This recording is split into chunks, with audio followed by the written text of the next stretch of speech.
Éditorial du 14 mars 2025, politique ivoirienne. La politique ivoirienne, si tu l'as comprise, c'est qu'on te l'a mal expliqué. Si on te l'a bien expliqué, tu n'y comprendrais rien. Cette maxime est célèbre et bien connue des Ivoiriens et habitants de la Côte d'Ivoire, tant la politique ici est alambiquée. Mais avançons, de mémoire d'Ivoiriens, aucune élection présidentielle ne s'est faite sans heurte depuis près de 4 décennies au pays d'Houphouët-Boigny. Et pourtant, il était appelé l'apôtre de la paix. Voilà qu'à 7 mois de l'échéance de 2025, on targiverse encore avec les conditions d'une élection inclusive, crédible et démocratique. De son côté, la commission électorale indépendante CEI refuse de faire la révision de la liste électorale RLE en 2025. Quand bien même la loi est formelle sur la question en son article 6. La liste électorale est un document administratif sur lequel sont inscrits l'ensemble des électeurs. Elle est permanente et publique. La liste électorale est tenue à jour annuellement par la commission chargée des élections pour tenir compte des mutations intervenues dans le corps électoral. Sur cette question qui garantirait la tranquillité de la présidentielle, la quasi-totalité des partis politiques de l'opposition est d'accord.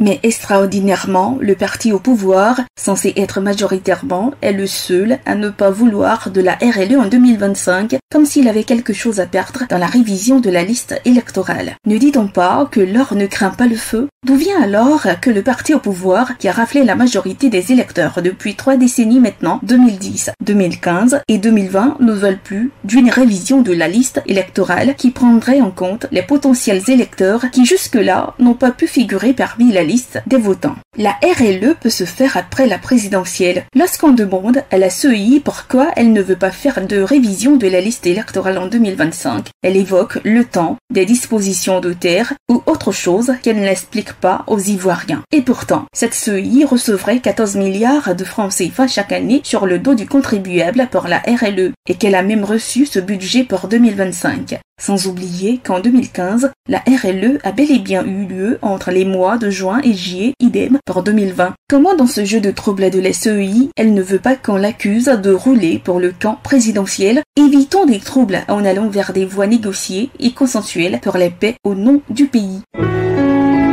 APRA, Agence Presse Radio et Audio.